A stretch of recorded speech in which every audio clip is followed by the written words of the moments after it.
What is up, everybody? Ryan's asking, what time should I take my barrel and coffee break? Right now. Right now. It is Tuesday at 5 p.m., at least where I live, which means it is time for the Monster Maverick Show. Dream Rider is first. And welcome. Today is December 13th, 2022. And it's another Tuesday. When I picked Tuesday for the time for the show, I didn't know at the time that it was going to be the development and release cycle was going to be earlier on Tuesday, but it worked out. We had an update today that had lots of stuff, and we'll get into all of that. But first, let me go ahead and do all the tweets and such. And there's on the Discord and on the Twitter. Splinterlands. Oh, not at. I want hashtag. What do I want to call that? Play to earn. Play to earn.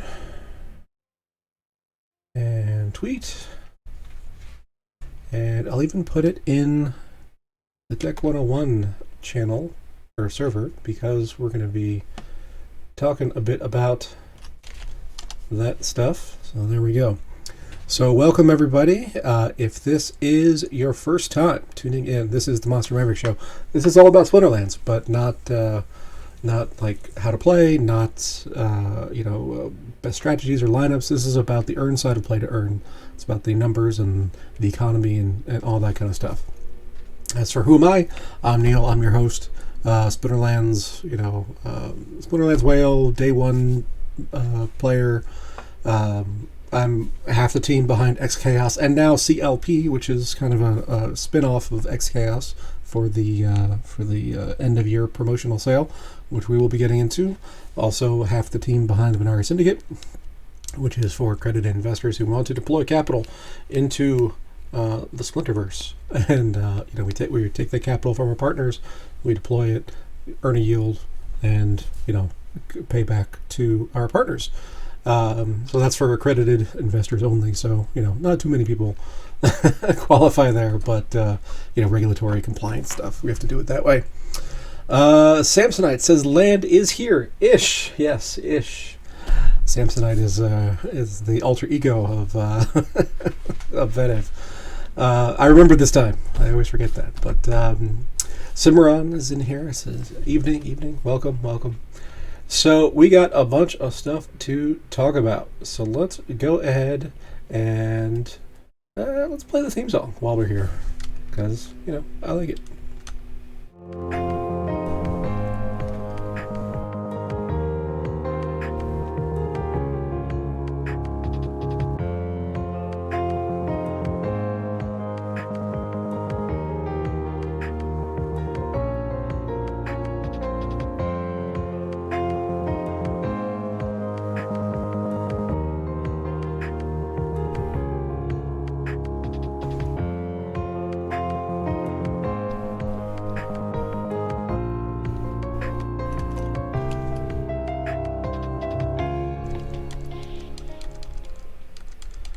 Alrighty, so like I said, today was a dev cycle update, which has a lot of stuff, lots of stuff going on here. We got land, we got runi, we got the promo card, the bear Arcturus or whatever it's called. I forget what it's called exactly. Yeah, so we got a bunch of stuff. What do we talk about first? Let's talk about, it's interesting to take a snapshot, right? So let's go ahead and hit the ecosystem right here, if things will load. So I took this snapshot with all the token prices, about 3 o'clock today, a couple hours ago, and I think that's before we saw any movement on all this other stuff. So, it's a good baseline to compare for next week, which will be interesting. So, basically slightly down this week compared to last week. I think we were down 0.8%, which was 1.2 million. The interesting part that I've noticed was the DEC count. Let's see, where are we? DEC, DEC, so many things. So DEC was down 15 million tokens compared to the week before. So we're starting to see the effects there. We hit a high back in November of 6.3 billion, and actually got up to 6.4 way back here. But now we're down to 6.28, and printing is more or less off for DEC. So there's still some leaderboard rewards. Those are small. I think that's 70 million a month.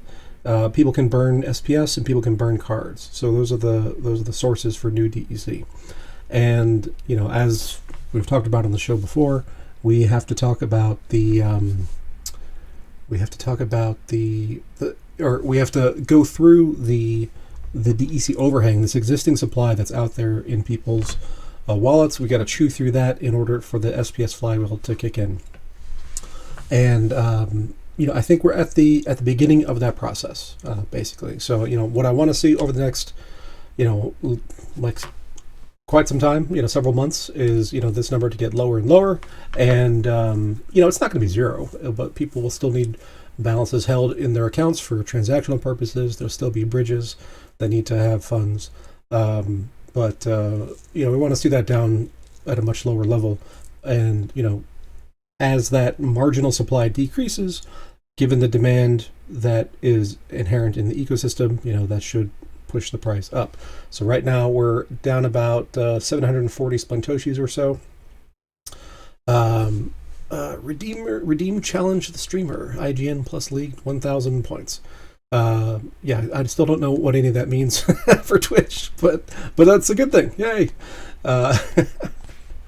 Let's see. So we're looking for that to get chewed up over time, and then to convert into the where you burn SPS in order to get DEC in order to use in the ecosystem for transactional purposes. Agrod is here, one of our illustrious founders. Good to have you. Rondon wants to challenge me in Novice. Probably not. We have so much to talk about. Who has time for challenges? SPS price is down a little bit from last week. Another 5 million or so minted. So we're pretty steady state on that. I keep the supply chart over here. That's moving along pretty evenly. So I think that's all fine. We haven't had any news sources come online lately, so this is just kind of the regular market dynamics working themselves out. As more are printed, we're not seeing huge demand events because the flywheel is not on.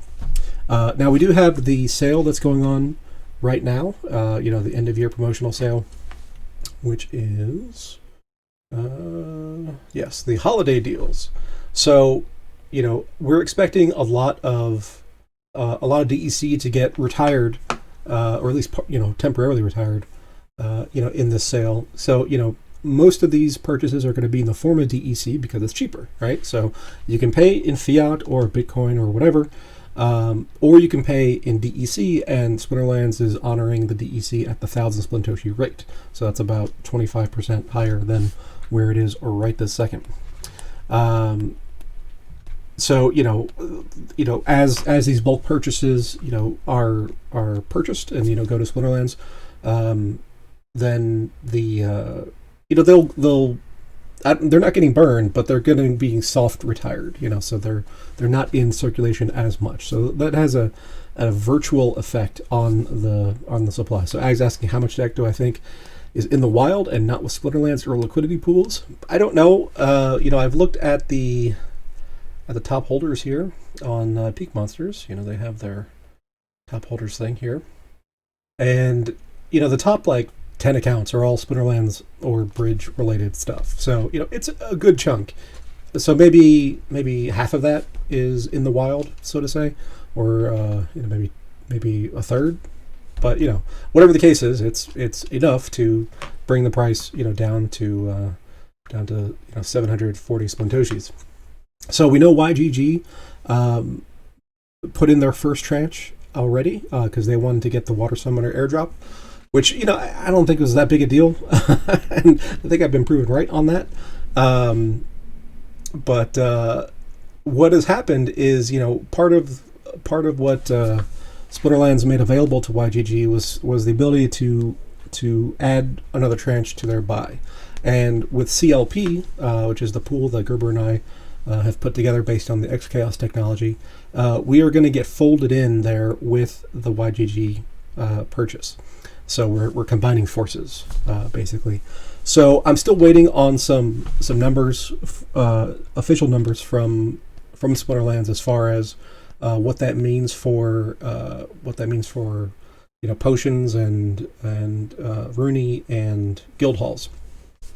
But basically, the CLP, we as a community are going to have to come to some decisions about what we want to do with those things, because we will have the option to convert those to more packs. So, what we'll be doing is we will be taking a vote on. Is there a future spreadsheet game? There's actually a spreadsheet game on Polygon that I have. I don't own it, but I'm just, I own one of the NFTs there. Sheet Fighters is what it's called. It's ridiculous.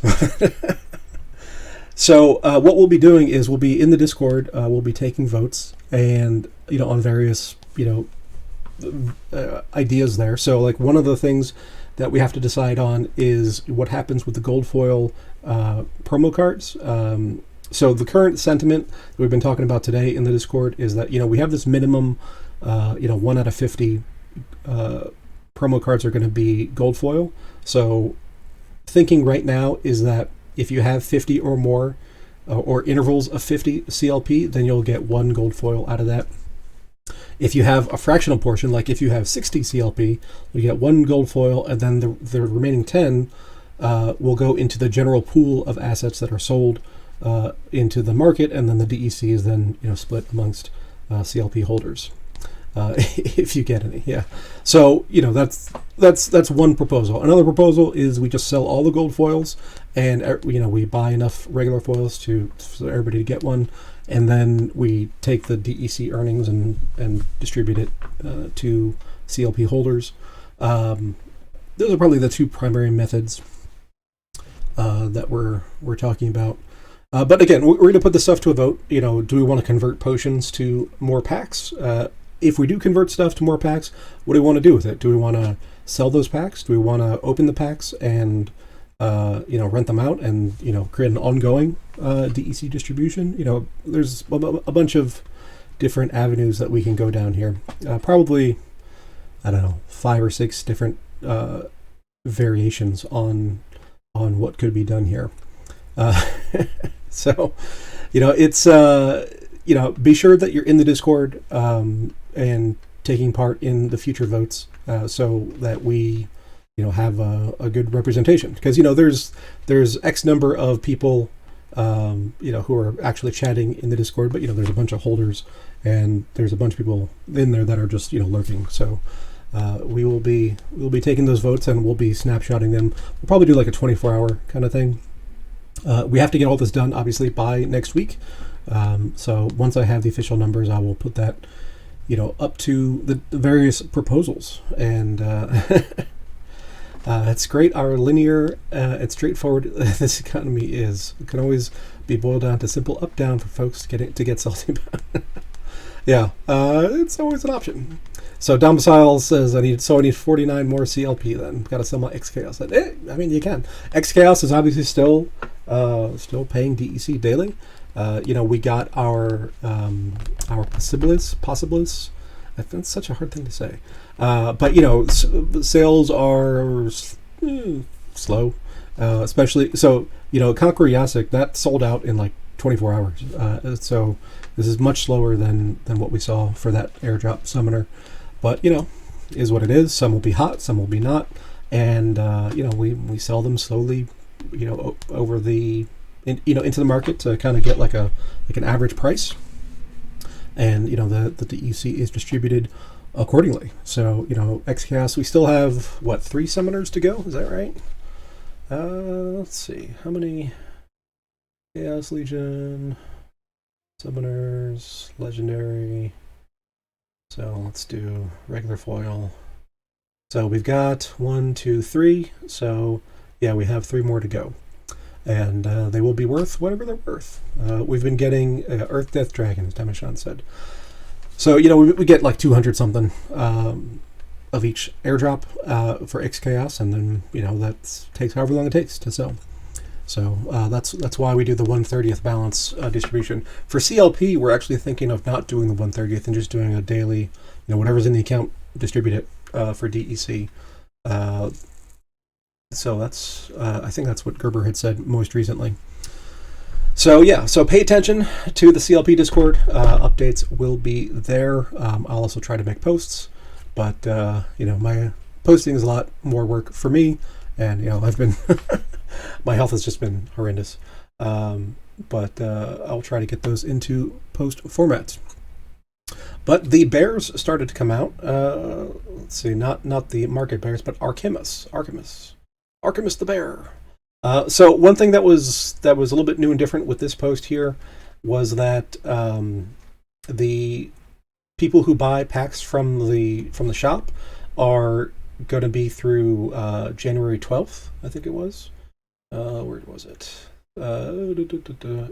Thursday, January 12th, 2023. So you can any packs that you buy between now and then, you will get one airdrop of these guys per pack with that 1 out of 50. If you buy a bulk amount of 50 or more, you'll get 1 out of 50 minimum gold foil. If you buy 25 and 25, there's no guarantees, because it has to be in a single purchase that you get that 50. But obviously the holiday promotion sales, the group buys are going to be eligible for this as well, because they'll be in by next week, by the 21st, I think. So the bear went on sale today. We saw some crazy sales early on. In fact, I was talking with some people in DMs, and I was like, yeah, there's no way it's gonna sell for $2. But then a couple sold for $2. So let's see, where is it? There we go. So right now going for 72 cents, and asking prices are all $1. So you got to pay attention to these numbers right here. The total cards is 174, 116 of which are on the market. So people are really trying to sell. Now that a few people have gotten their cards, supply is very limited. And if you want more of these cards, you probably gonna want to wait.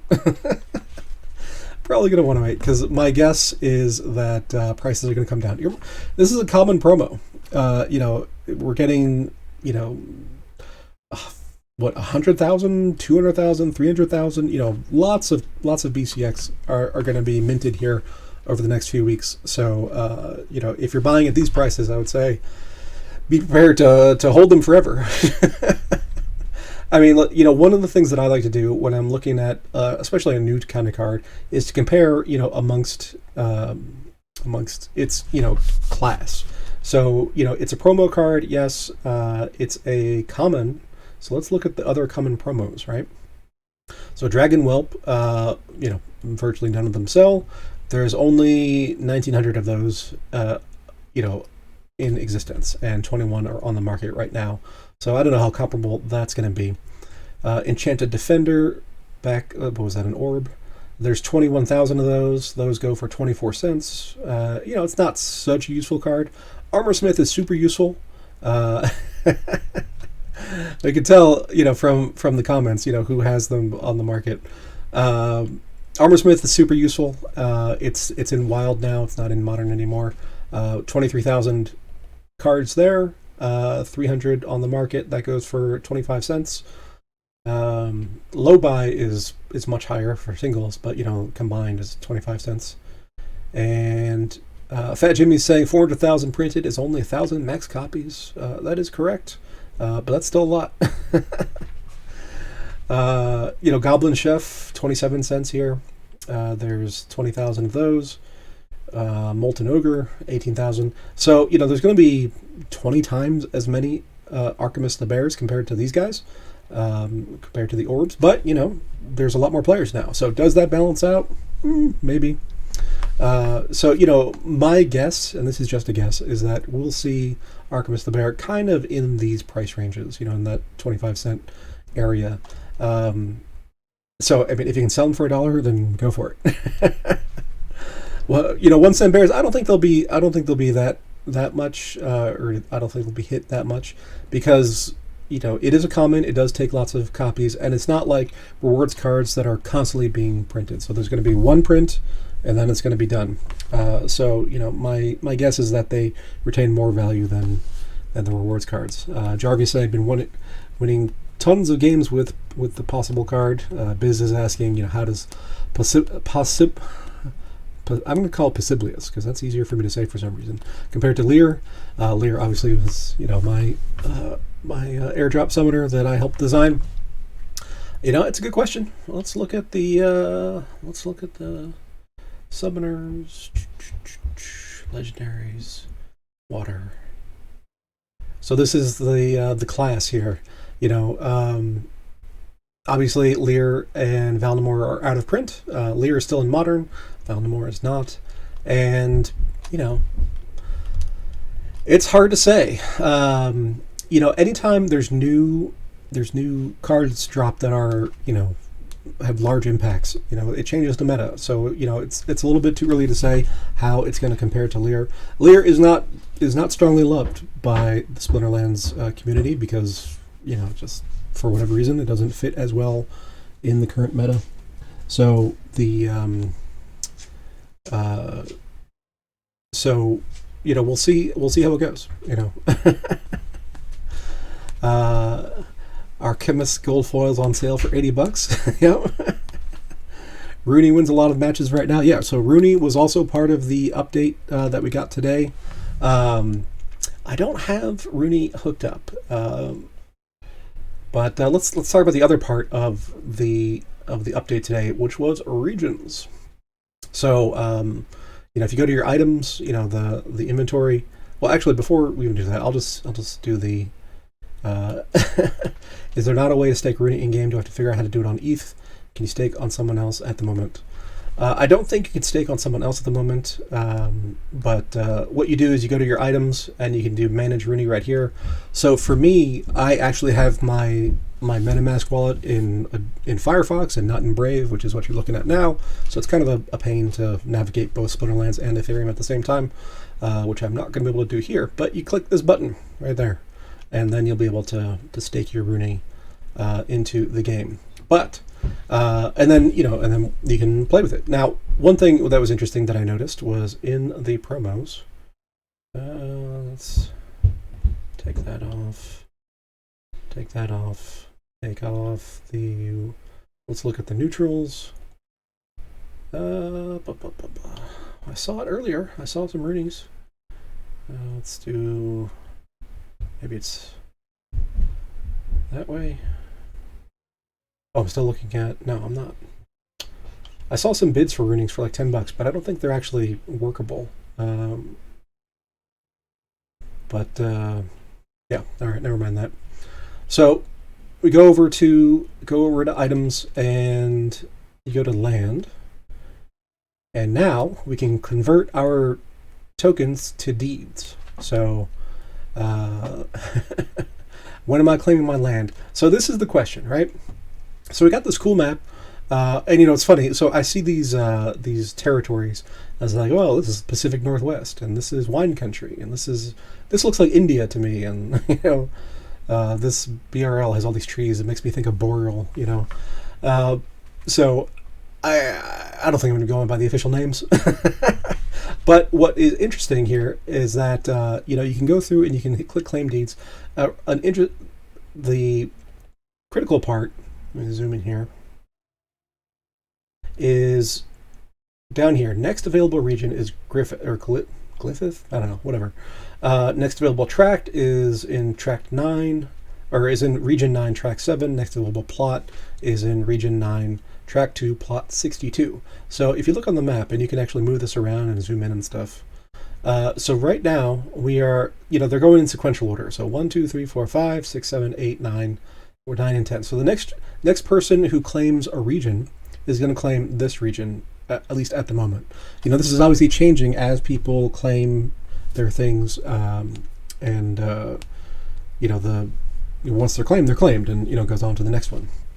So theoretically, the next person who claims a region, if they did it right now, they would get region 12. The next person who claims a tract, if they did it right now, they would get tract number 7, and there's 10 tracts per region, tract number 7 of region 9, so it's going to be over there. And then the next person who claims a plot is going to get plot 67 of tract 2 inside region 9. So, then,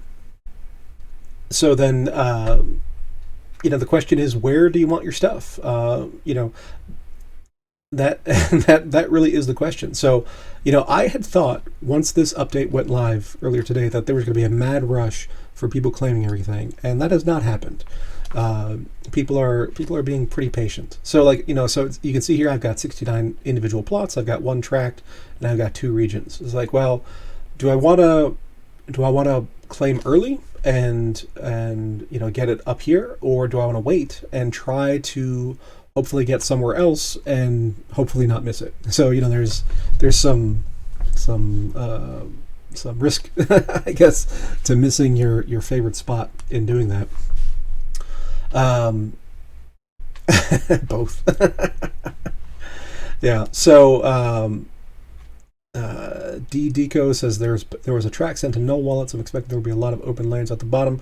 Yeah. So that was done by Splinterlands. If you look at that transaction, and I don't know, but I'm guessing that was like a conversion, like somebody, like a pool wanted to change a tract for individual plots. Just a guess, but yeah. So when I look at this map, it's like, well, on the announcements that they've said is like, well, yes, terrain is going to vary, throughout the different territories, but it's not going to make such a huge difference where your plots are.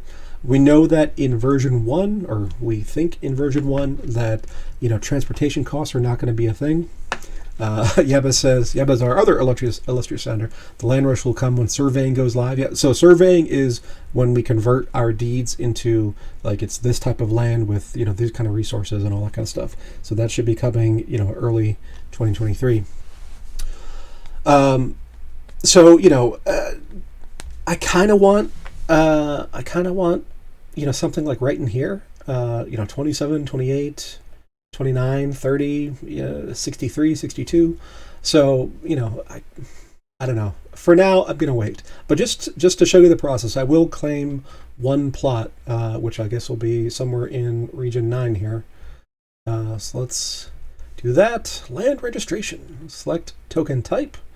I'm going to do plot tokens. I'm just going to do 1. And redeem.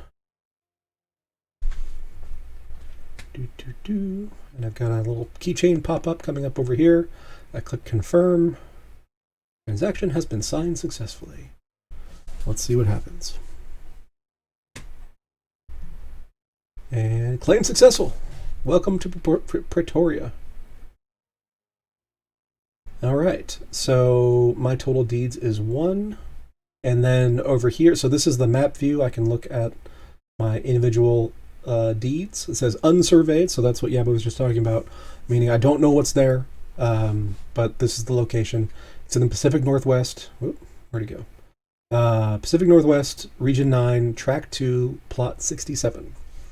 So, we'll see what that means, when we get surveying. And that's, I'm not going to send it to anybody. That would be crazy talk. And we can see, that's kind of hard to see with this background, but Pretoria, Quagmore, 67. So that is that. And there's another list kind of view right there for future purposes. Pristine, not Pacific. It says PNW, I'm saying Pacific Northwest. Just like this is wine country right here, not wild Northeast. So you can make whatever names you want, There's no Splinterlands police. Even if Yabba and Agrid are listening. So yeah, that is the claiming deed process, and so far we're up to 12 regions claimed, and it's 150 total. So we'll see. I'm going to keep an eye on this over the next little while, and my hope is to get something kind of central. That's the goal. What's the way these were numbered is they're kind of doing snaking back and forth So it goes 1 through 6 there, and then 7 comes back the other way to 11, back and forth, back and forth. So if I miss 27 and 28, and even 29, when they come back on the boreal area or the Lapland area, that's 63. So I'm hoping that if I miss this, then I can get that. If I miss that, then I can get 86 maybe. If I miss that, I can maybe get 99. Somewhere in the middle. I'll name my land Florida. Yeah. So there is a hope. I'm at least got to keep in the tract. But there's a non-zero probability that I'll get another castle out of that one tract and 69 or 68 plots plus 1 deed. So we'll see how it goes. Gonzalo says I'll name my land Florida. So right now, the region names are already named, but they said that they might be adding the ability to rename those in the future. So there was a town hall yesterday, and Yaba was on this time, and I didn't listen to the whole thing because I was tired and had to go to bed. But one of the interesting things that I heard was there's going to be an equivalent to potions for surveying, which is interesting. The excuse me. So we're gonna be able to spend DEC or burn DEC in some form or fashion, and we're going to increase our probabilities of whatever it is. The rarity, I guess, of each plot. So that is going to be a lot, right? Because there's 150,000 individual plots, and we don't know what the pricing is going to be, but it's going to be something, right? So 100, 1,000, 10,000. I mean, 10,000 sounds high, but it could be. It's going to be a significant DEC burn whenever that happens. And then on top of that, we have the totems. So totems, on an ongoing basis, increase production, from a given piece of land. So there's, common through legendary totems. And so now we have kind of a two-tiered effect. There's going to be whatever base probability that we have on surveying. And then there's going to be this potion effect. I don't know what else to call them besides potions. There's going to be this potion effect to increase our rarity, and then there's going to be a totem effect on top of that, to increase production, which effectively increases, the base rarity level. Now, totems are tradable, so you can move those back and forth. You can sell them in whatever. The survey itself, combined with the potion, is not tradable. So that's going to be interesting. Obviously, like we've seen with potions on cards, with opening packs, spending the DEC in order to get the potion, in order to open and increase your chances of getting higher rarity cards, is well worth it, and has been pretty much the entire time. I think there have been a couple windows where it didn't make sense so much. And Jarvis asking, will the reward be worth the cost? Yeah, I think so. And Agro is confirming it will be less than $100,000 per piece of land. So that's appreciated. So we don't know, but I gotta think that probably it's gotta be worth it.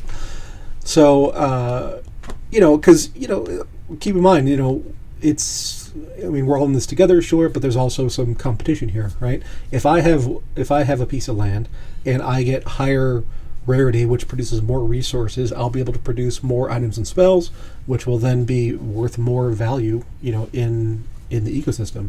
So there's that competition element between surveyors.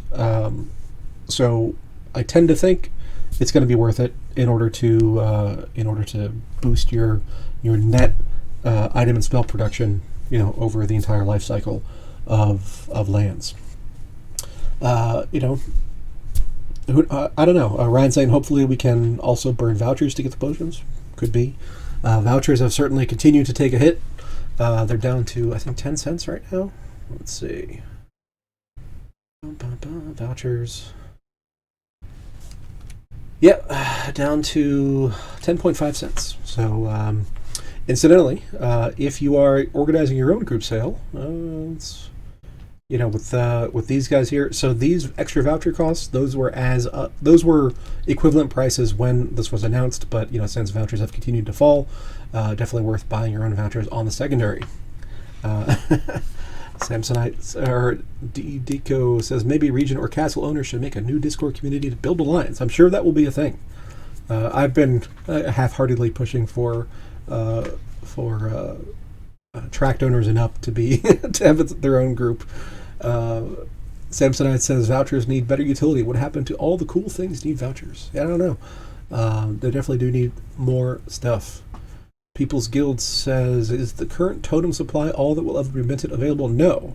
So back when totems were initially created, the I don't have the text handy, but basically it was like roughly half were minted, on the creation of land, and another half will be mined over the course of a couple years once lands go into production. So, assuming that remains the same, then as you produce resources from your plot of land, every once in a while you'll say, oh, your people have discovered a totem, on your land, and you'll just show up in your inventory. Jarvie says asset page gonna be a big win for helping your spreadsheet. Yeah, so the non-card market is a thing now, and Peak Monsters just rolled out an update where it says my assets, and it lists all your stuff.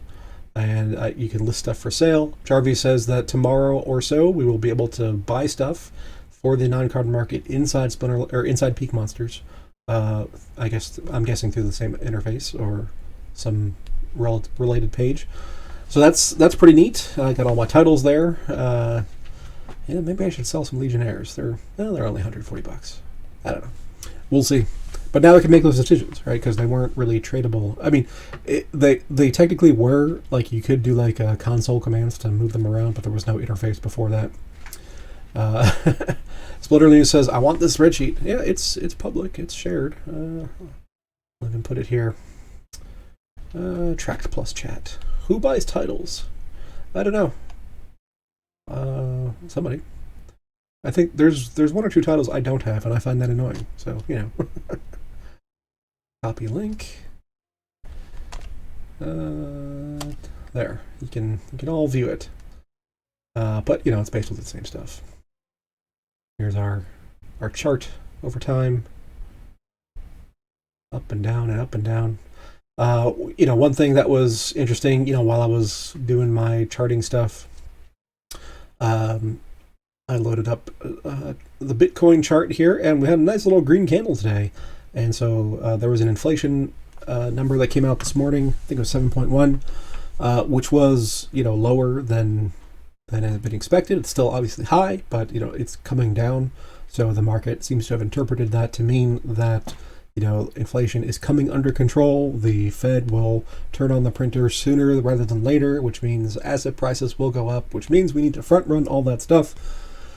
And so, things have been bid up. S&P was up 0.75%, NASDAQ was up 1%, Bitcoin's up 3%, Ethereum's up 3%. So, people have been buying stuff. 40,000 BTC was removed from Binance today. Yeah, that is the news. I don't see that to be any kind of problem.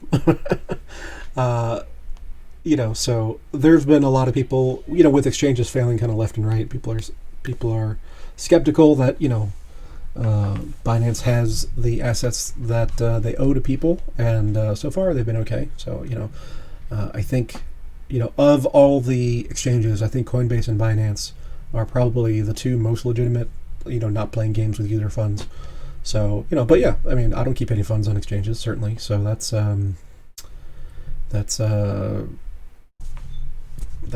certainly a thing I would do. I would definitely pull my funds, because the only reason to keep it on exchange is to actually do a trade. It's not for storage. Storage is your wallet, and even for exchanges, personally I think DEXs are more legitimate than any kind of centralized exchange, but that's a philosophical thing. But overall, green candle. I like green candles.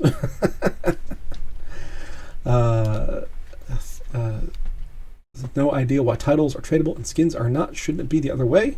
I believe skins are similar to titles, how they used to be, in that you could do command line stuff to exchange them, but there's no interface. I don't know if that's on the roadmap or not. I mean, the skins are so minor compared to everything else that it's got to be a low priority. Personally, I would like a whole new skin system. I've talked about that a couple times. I think we should have community-generated skins that are subject to DAO approval, just to prevent any nonsense from getting through. But I understand it's a low priority. Let's see. Domicile says I'm gonna buy one, the Watcher, because I'm a peeper. Biz says it's because skins were coded differently. Sure, all kinds of different stuff. Built such a long time ago, and in a way it isn't easily compatible with everything else in the non-card market. So I imagine they'll get around to it at some point, but again, I'm not holding my breath there. The thing to focus on for the moment is land, and the other thing to focus on at the moment is Chaos Legion in general. So we have the 25,000 pack per day burn. That's going to continue either until Chaos Legion is gone or until March 31st, which is the drop dead date. Basically, anything left after that is going to be thrown into the fire. And right now we have 325,000 burned, and that's going up by 25,000 a day. We have this bulk sale that's going on right now, and it's there was, just before the show, there was some chatter in Discord. It's like people are saying, well, with this promotion that we're seeing for Chaos Legion, is it worth buying packs in general when there's not a promotion at all? And I would say that's probably an extreme statement to say it's never worth buying, but if you're buying in bulk, then the deals are going to be better during the promotions. That's always going to be true. And then you're gonna have to weigh that, pros and cons versus, if we get to Rebellion and it's, August or September, and the launch promotion is over, we're not yet to any kind of year-end promotion. Is it worth buying then? It's like, well, is it worth getting extra airdrops? Is it worth getting cards now in order to rent them or play them? These are all subjective decisions that you're going to have to make. I do think that it's going to, it's going to pull demand away from other times, though. So I think we'll see, more, on a relative basis. I think we'll see more sales during, expected promotions on launches and at year ends than we will see during the rest of the year. So that, I think, makes sense. Well, three things. So launch, year end, and then close to sellout, right? So we know Chaos Legion is gonna be gone definitely at the end of March, possibly sooner, but probably the end of March. So if we're into middle of March, we say how much do I want to get some Chaos Legion packs before they're all gone? Historically, the answer has been a lot. In other editions that have been, on Dale's, in other editions when it's been on days, on sellout, we've seen, enormous volumes going on those days, 100 times normal volume kind of thing. Apparently, arkemis are down to 40 cents. Yeah, people want to sell, and so let's go back and take a look here. Arkemis the bear. Yep, market value down to 22 cents right there. And somebody combined. That's crazy. So combined 190 and then put them on for sale for less than the single BCX. I don't know why you would do that. So Yaba says the cards are going out to bulk sale purchases now, at least the ones who have submitted already. This total cards should be counting up there pretty rapidly. Because I know YGG's original tranche, they got a couple 100,000 packs, so that should be maybe no, it's that's not right. Maybe Gene Pool can let us know, but it was 5, maybe 6 figures worth of packs, all told. So that's we'll see a lot of these increase there. I don't know how often this number gets updated in the API, but supply will come online and prices will drop. That's what always happens. Rondon says he's 3 for 3 with Runi in battle. I'm pretty sure it's because mine is the best. Yes, for sure. Let's see. Matt Clark, welcome. So rarely make the stream. Skin fragments in reward chests. Cruel Cephalopod in black and white. 15 out of 250. Maybe. I know Yabba talked a little bit about soulbound rewards cards last night. I missed that part of the conversation specifically, but I read the summary notes. That seems to be the direction things are going, and there's definitely pros and cons there. But the Spoonlands is a complex system, and I mean that in the technical term of complex, not just complicated. In that there's so many interdependencies, and you get unexpected effects of doing one thing. So like with soulbound rewards cards, I wonder how that will affect the rental market, because I'm a big participant in the rental market. It's like because if rewards are soulbound, then obviously they're not going to be available for trade there. Unclear if they'll be available for rent or not, but I'm going to guess probably not. And then so that's a source of value that is truncated. Yes, when you combine them up to max level, apparently you'll be able to burn them and get the DEC. So that's one avenue, but definitely I think will have an impact. The rental market for rewards cards is definitely not the strongest of all the different categories of cards, but it does exist. That is for sure. Rick is taking over for No Empathy next again, so stay tuned in 13 minutes for Rick on the Mountain. Trying to get Yabba on the stream as well. Let's see. Temeshan says, hopefully once they go out of print, we will be able to sell, trade, and rent them like normal cards. Yeah, I don't know. We'll have to see how that all shakes out and what the actual numbers end up being. Let's look at the reward card stats. I like Kyokiz's page, although I haven't looked at it in quite a while. Let's see where we are for print rate. I know some were at like 92%, something like that. 92% right there. Venara Heatsmith, so that's almost done. Let's sort by printed. Pellicor Bandit, Pellicor Conjurer, Gargoyle Lion, Venara Heatsmith, Pellicor Deceiver, Pellicor Mercenary, all at 92%. So this whole batch of common rewards, and they're all pretty close to the same. Conjurer is doing a bit better price-wise, and then the rares are at 80, epics are at 77, legendaries are 64-ish, and then we have the second batch coming in here, 35% and on down from there. So plenty of Venator Kinjo, Jarrett Scar, and Countess Sinaj left to go. But yeah, we'll see. Once these go out of print, we'll see how much the market really wants them. So what one of the knock-on effects of making rewards soulbound is that it's going to hit the bot farmers fairly hard. I haven't looked recently about what percentage they're making in SPS versus reward cards versus whatever. I guess those are the only two things really. Everything else is already soulbound, merits and potions and whatnot. Well, there are Chaos Legion packs, but so if they can't use that as a source of revenue, do they just go offline and say okay, the Splitterlands is over, or do they keep going for just SPS rewards, and then eventually they combine rewards cards for the DEC value.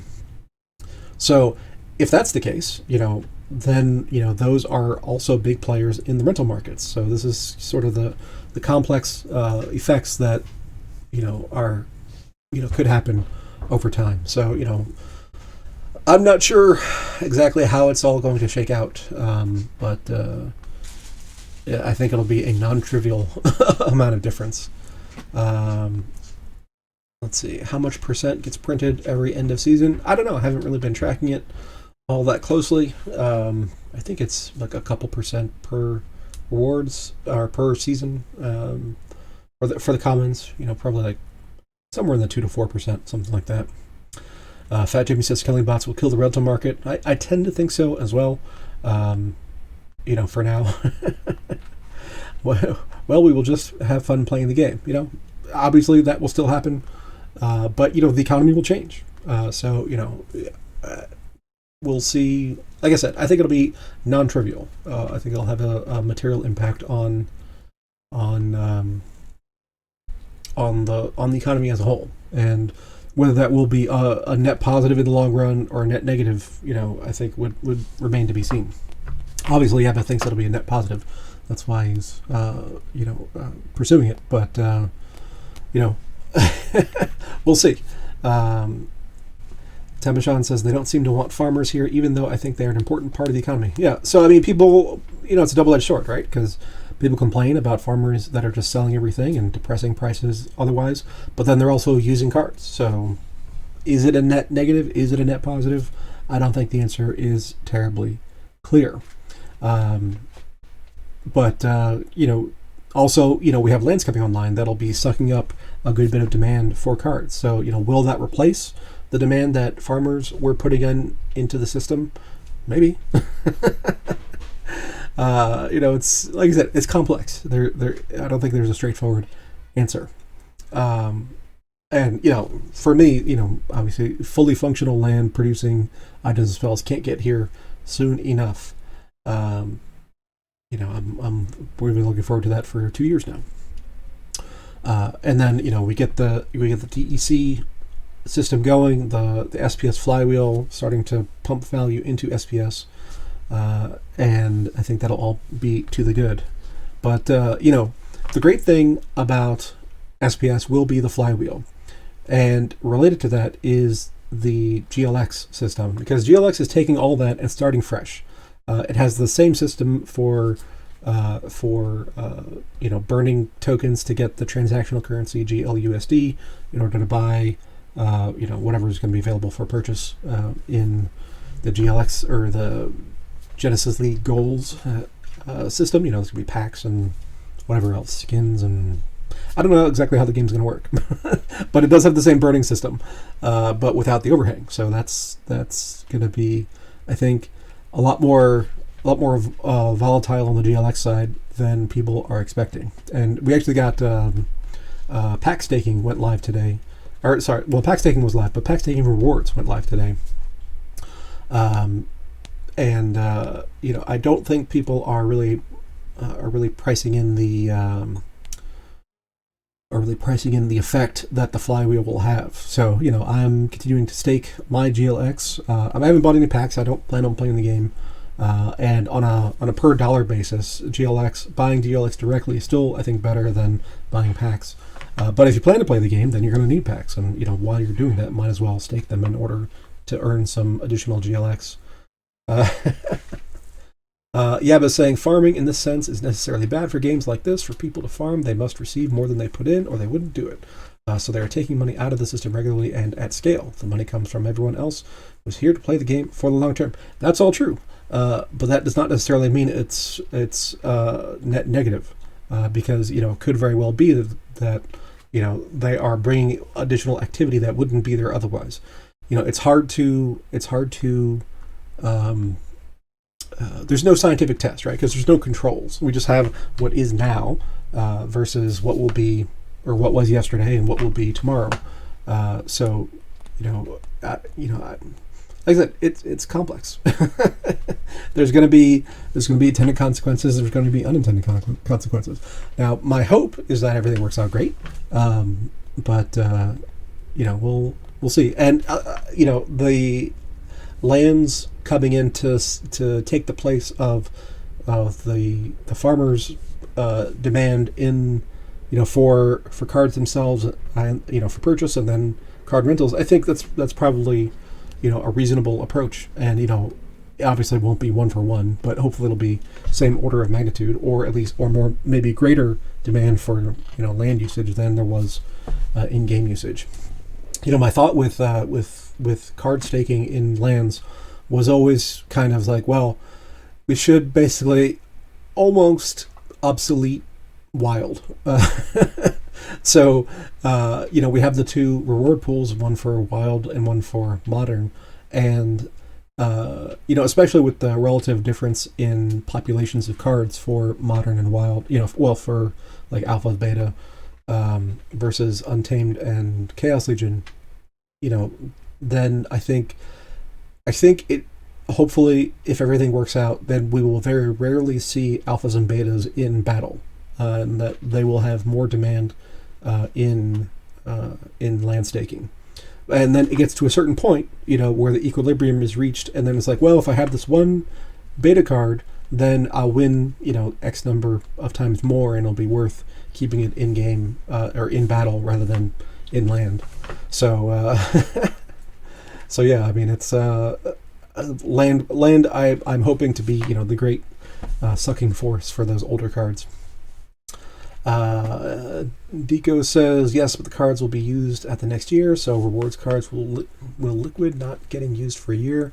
I wouldn't count on it. Plus, there will be a lot more cards by then. Yabba says what we need is card combining. If common cards are combined just to level 3, it will go from an overwhelming amount of them to not enough of them very quickly. And yeah, that's always been the case. So it comes down to the balance of things, right? And the seemingly majority of card owners are keeping them as either single BCX or very low level, maybe bronze level kind of thing. And they're doing that, not it's not in a vacuum, right? They're looking at the values that they get from rewards versus the cost to operate the different levels of decks. And for a long time, level 1 was where it was at. Well, even before that, it was level 0, and people were just farming with the virtual cards. That exploit was shut down. Now we're into like bronze kind of level stuff, and it's starting to get better. And will it get better fast enough to make people want to combine all their cards to level 3? I don't know. It's starting to get there. I combined a bunch of cards recently from level 1 into mostly level 2s and level 3s, based on rental values. And that means that there's accounts out there that are renting at those levels, and the demand is there in order to support the combination of cards.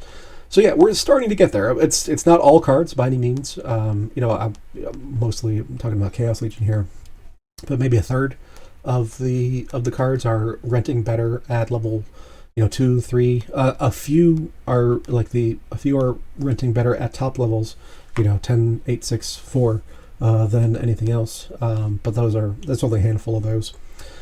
So yeah, we do need that. I agree.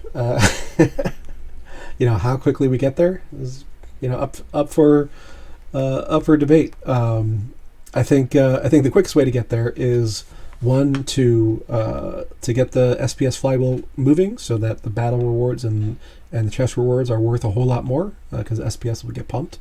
And the other is for lands to come out and to suck up the supply of cards there. I think once those two things are done, which I mean we're guesstimating at this point to be mid 2023, I think, then I think we'll be off to the races. Now, all that said, it's part of the macro environment, and so we go back to BTC being at 17.7, which is up from before. If Bitcoin's back at 70,000, then all of these conversations are meaningless, because the demand is going to be nuts for all things crypto. But we are in a bear market, and so all these negative